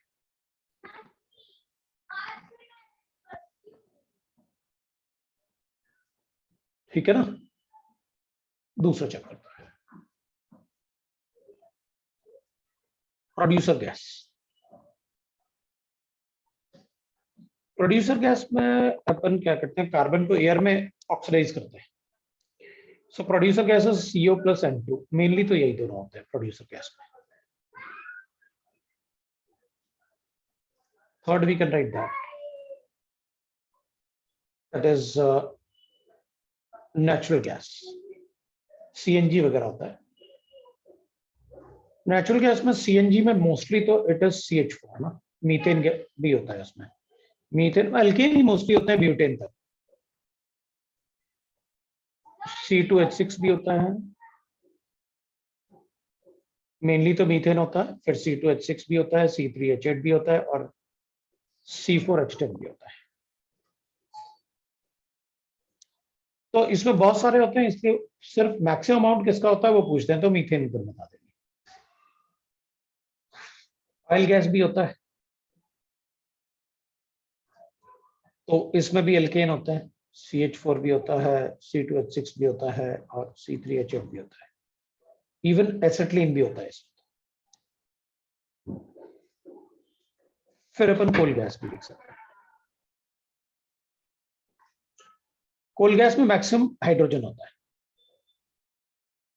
फिर CH4 होता है, कार्बन मोनोऑक्साइड N2। अब इसमें तो सब कुछ इतना बहुत सारा होता है कि अपन से पूछेंगे नहीं। ये सब पार्ट में ना, ये और ये तीनों ही केस में अपन को जो मोस्टली याद रखना है वो मैक्सिमम वाला पार्ट याद रखना है। मैक्सिमम किस क्या होता है?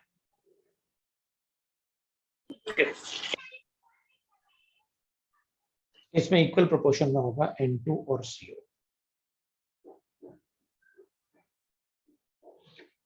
यूजेस ऑफ कार्बन की बात कर लेते हैं।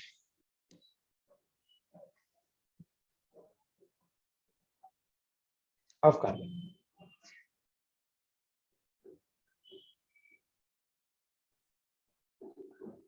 तो अपन लिखते हैं भाई ग्रेफाइट को अपन इलेक्ट्रोड जैसे यूज करते हैं। Graphite as electrodes, crucible which do not react with acid or alkali, which do not react with acid or base। और क्रूसिबल मतलब है छोटे छोटे बर्तन जैसे कटोरी टाइप होते हैं क्रूसिबल, उनको बहुत हाई टेम्परेचर तक होल्ड कर लेते हैं क्रूसिबल, और वो ना तो एसिड से रिएक्ट करते हैं ना बेस से रिएक्ट करते हैं। Activated charcoal,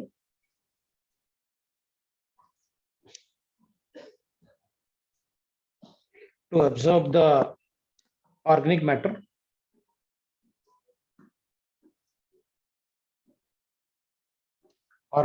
from water।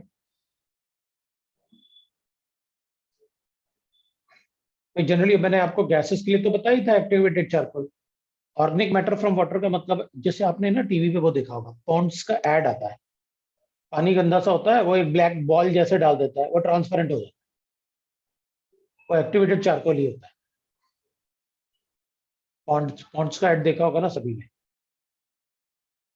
है ना? तो उसमें वो एक्टिवेटेड चारकोल होता है, और वो कहता है देखो वो क्रीम लगाओगे तो उसमें एक्टिवेटेड चारकोल है, फेस पे लगाएंगे तो सारा ऑर्गेनिक मैटर वो एब्जॉर्ब कर लेगा गंदा, तो बिल्कुल एकदम चमकेंगे फिर अपन।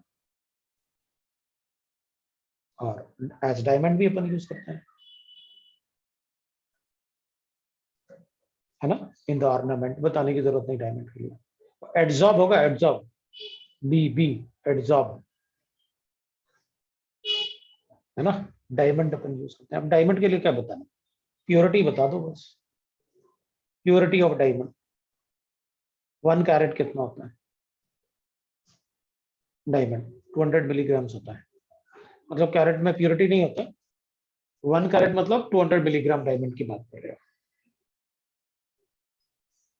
जैसे गोल्ड होता है तो अपन कहते हैं 22 कैरेट मतलब प्योरेस्ट फॉर्म, लेकिन डायमंड में प्योरिटी नहीं होता, मिलीग्राम से होता है। 1 कैरेट मतलब कितने मिलीग्राम?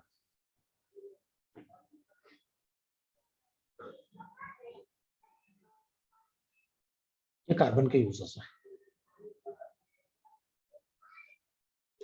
अब अपन कंपाउंड्स ऑफ कार्बन पढ़ते हैं।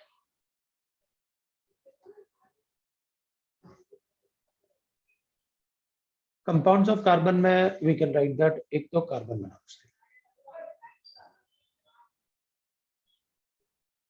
मोनोऑक्साइड, कार्बन मोनोऑक्साइड, है ना? तो अपन इसके प्रिपरेशन की बात कर लेते हैं। प्रिपरेशन कैसे करें? प्रिपरेशन ऑफ डायमंड, तो ए पार्ट लिखते हैं, ठीक है? तो कार्बन को अगर इनसफिशिएंट ऑक्सीजन में अपन हीट करें तो कार्बन मोनोऑक्साइड बनेगा, है ना? अगर अपन इनसफिशिएंट ऑक्सीजन में हीट करें तो कार्बन मोनोऑक्साइड बनेगा। बट अगर कार्बन को एयर के प्रेजेंस में हीट करो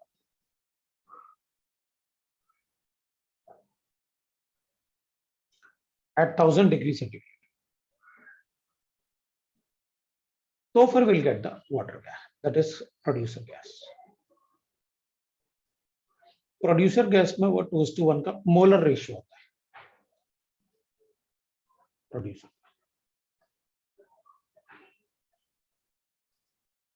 उसको थोड़ा अच्छे से लिख देता हूँ प्रोड्यूसर गैस में।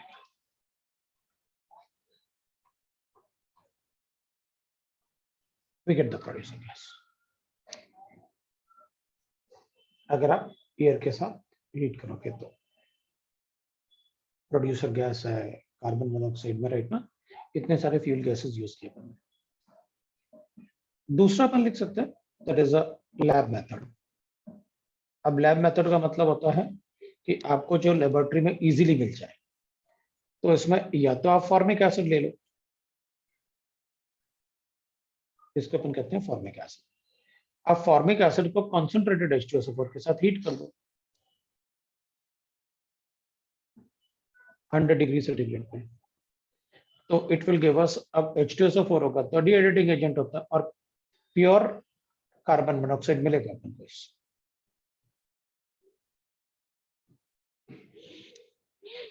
या फिर आप दूसरा ऑक्सैलिक एसिड ले लो H2C2O4, इसको अपन कहते हैं ऑक्सैलिक एसिड।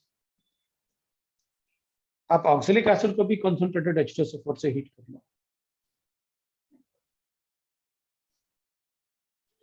तब भी आप carbon monoxide plus carbon dioxide plus H2O, मतलब इसमें कार्बन डाइऑक्साइड भी रिमूव करना पड़ेगा, but it can be removed by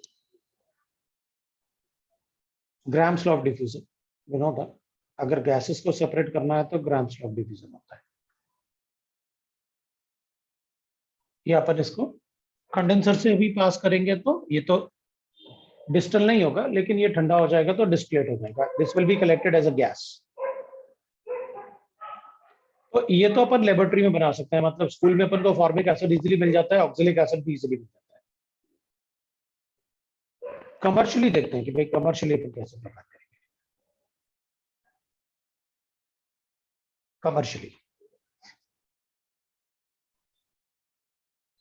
commercially अगर अपन को बनाना है तो we used to write that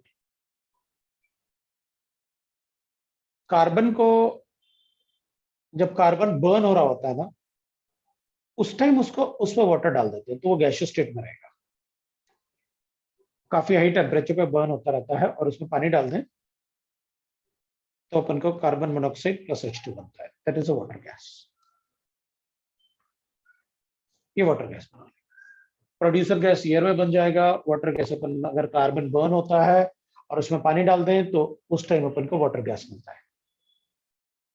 जो गैसेस अपन पढ़ रहे हैं ना, these gases are used to generate heat in industry by their further combustion. By their further combustion. This is about the preparation of carbon monoxide.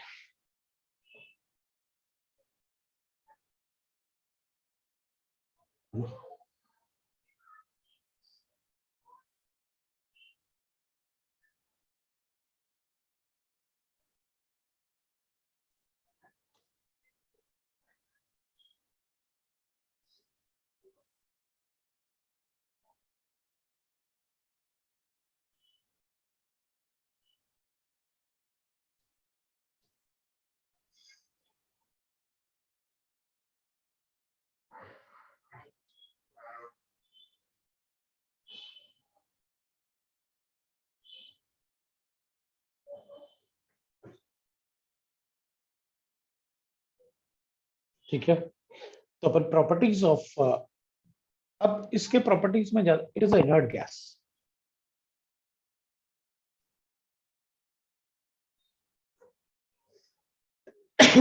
So carbon monoxide is an inert gas.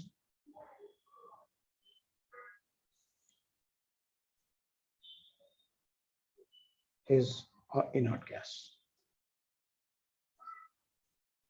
Further combustion से अपन को पता है carbon monoxide को अगर combustible करते हैं तो CO2 बनेगा और कुछ भी नहीं, बस यही बन सकता है।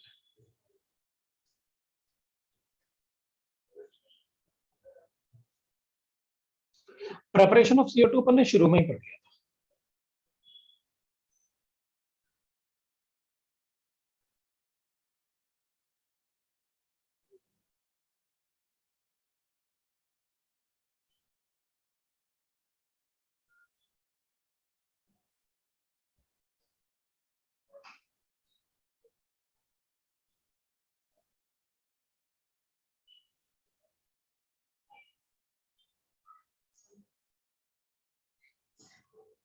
है ना, नेक्स्ट पेज पे चलते हैं।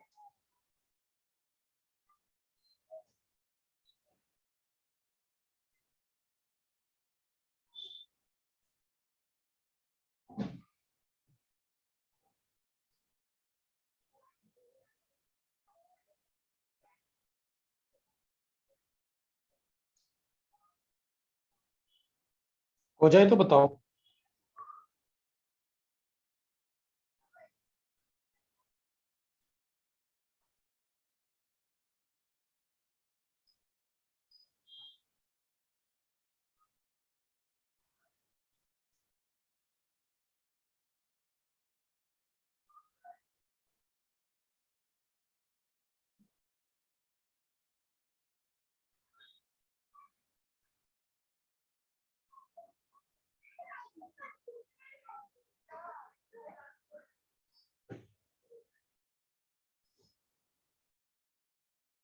चलें शुरू करें, अपन नेक्स्ट पेज पे चलते हैं।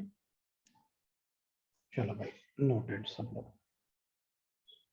कुछ प्रॉपर्टीज ऑफ CO2 लिख लेते हैं, क्योंकि प्रॉपर्टीज ऑफ CO2 अपन ने पहले ही लिख लिए थे काफी, तो मैं यहाँ पर प्रॉपर्टीज ऑफ CO2 लिख लेता हूँ। प्रॉपर्टीज ऑफ CO2 लिख लेता हूँ।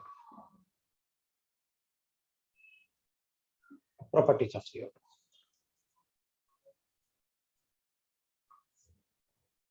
कार्बन डाइऑक्साइड,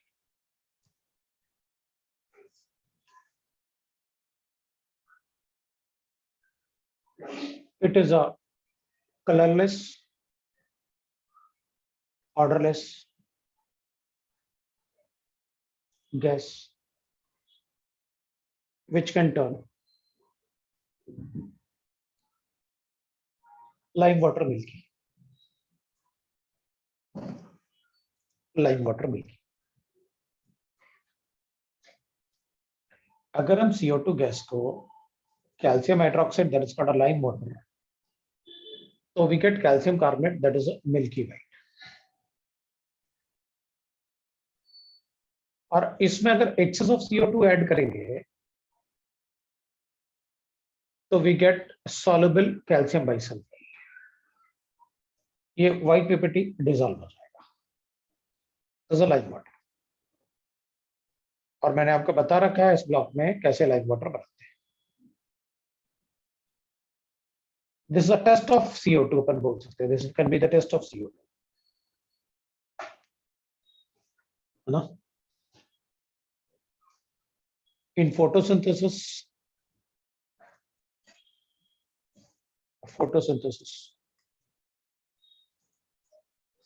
हम CO2 को रिएक्ट करवाते हैं वाटर के साथ to form glucose in the plants, and we get in turn water and O2, pure O2 from the plants. So here the catalyst is used as a chlorophyll, is used as a catalyst.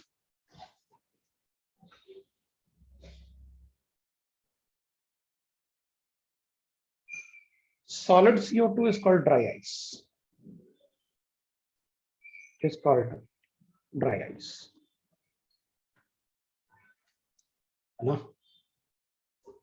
As it does not wet the surface.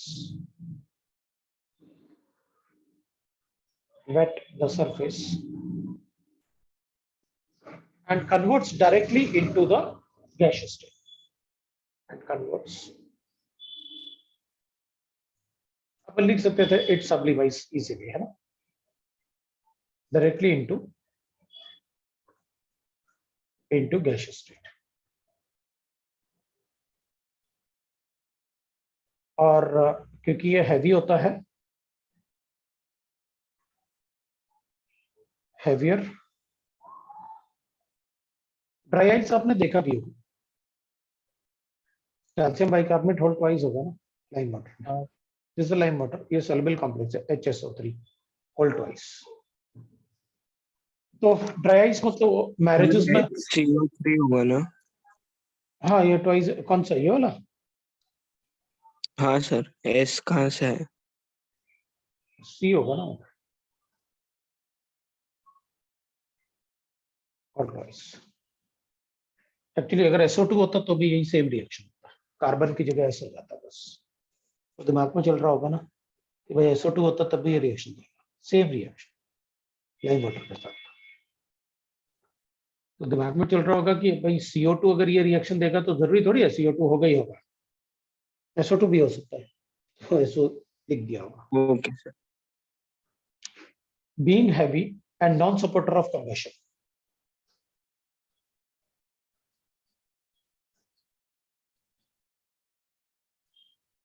Of combustion. It is used in fire extinguisher. In fire extinguisher.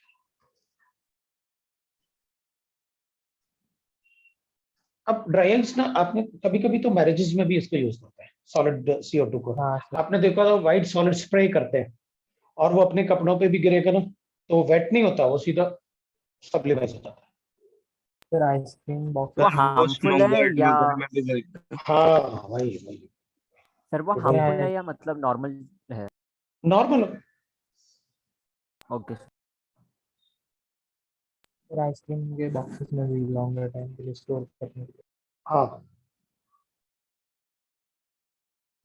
Fourth point. अभी we can write that, जैसे urea का preparation होता है तो अपन क्या करते हैं, CO2 को अमोनिया के साथ रिएक्ट करते हैं अराउंड 473 केल्विन पे, और लेकिन प्रेशर बहुत हाई होता है। वी गेट अमोनियम कार्बोनेट, ये मिलता है अपन को, और फिर अपन इसको हीट करते हैं तो और हाई टेम्परेचर पे, तो we get urea NH2 C double bond और NH2, that is called urea plus water, तो urea is form plus H2O, ये बन जाएगा भाई। This is how the urea, this is ammonium carbonate, ऐसे बन जाएगा अमोनियम कार्बोनेट। क्या अमोनियम कार्बन? Ammonium carbamate. अबे ये सॉलिड पड़ा हुआ है यार, तुम लोग केमिकल इक्विलिब्रियम में कुछ भी रिवाइज नहीं कर रहे हैं। अमोनियम कार्बोनेट, अमोनियम कार्बोनेट ऐसे।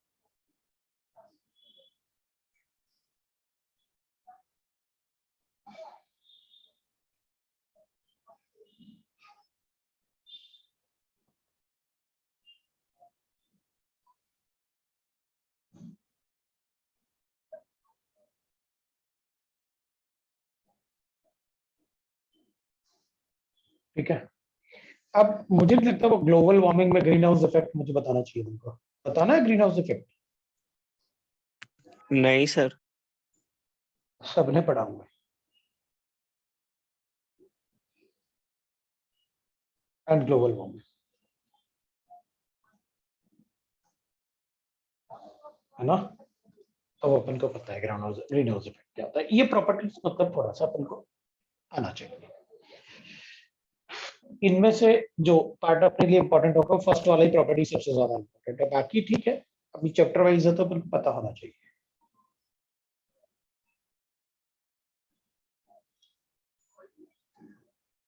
एक और, when CO2 is dissolved in water, in water.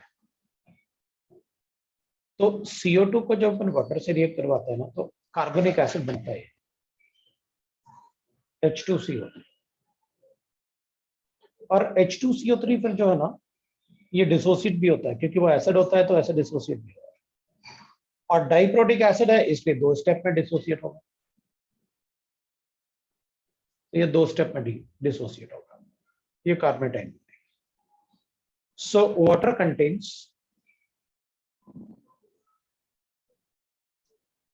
कार्बेटाइन, बाइकार्बेटाइन, H+ आइन, और क्या बना H2CO3 and CO2 which is undissolved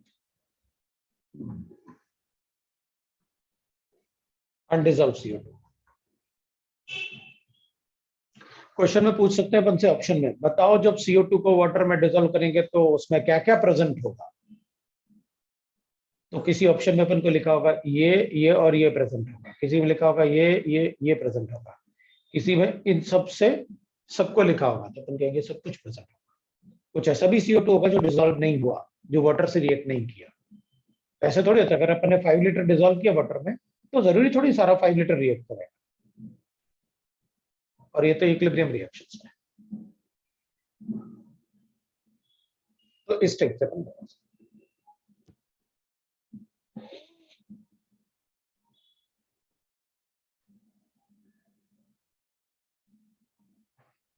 sir HCM के लिए प्रीवियस पेज दिखा सकते हैं क्या? लो ना।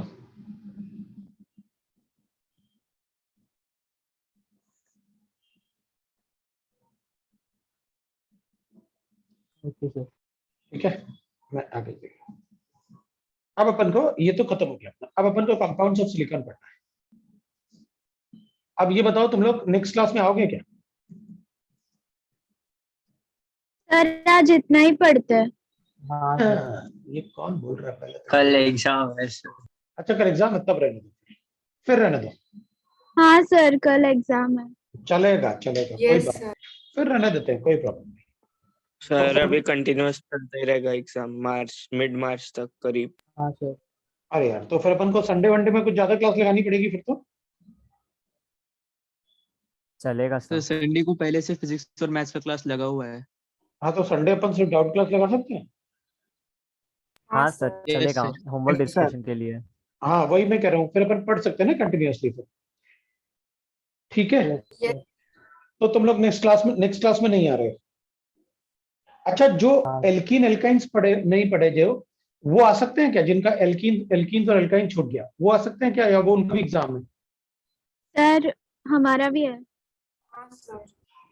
अरे यार, कुछ बच्चे बोल रहे हैं हाइड्रोकार्बन पढ़ाओ, करवा दो, हम आएंगे। फिर क्या करें? सर आयनिक कब तक खत्म हो सकता है? तो चलेगा, लेंगे तो। सर क्योंकि सर, एग्जाम में क्योंकि आयनिक आ ionic रहा पे एग्जाम है। है। सर 4 तारीख से फाइनल से, तो उसमें आयनिक आ रहा है सब्जेक्टिव ऑफलाइन। आयनिक आ रहा है? Yes sir. तो फिर अपन को पढ़ लेना चाहिए यार फिर तो। एग्जाम तो चलता ही रहेगा यार, तुम लोग मतलब हाइड्रोकार्बन्स का, मैं आयनिक तुम लोग को एक साथ करवा दूंगा फिर। बताओ। हाँ किसी रैन वाले का भी है ना? नेक्स्ट वीक से एग्जाम है, तो रैन वाले का Yes, भी हो sir. जाएगा। हाँ, थोड़ा हाँ। हाइड्रोकार्बन हो जाएगा तो कॉन्फिडेंस आ जाएगा। हाँ सर। चलो सर, नेक्स्ट next क्लास में week भी एल्कीन और तो AP1 का नेक्स्ट क्लास फ्राइडे को है, तो तब आयनिक करेंगे। चलेगा, तब आयनिक करेंगे। पहले ये खत्म करेंगे सिलिकॉन को, फिर आयनिक शुरू करेंगे। Okay, sir. चलेगा सर।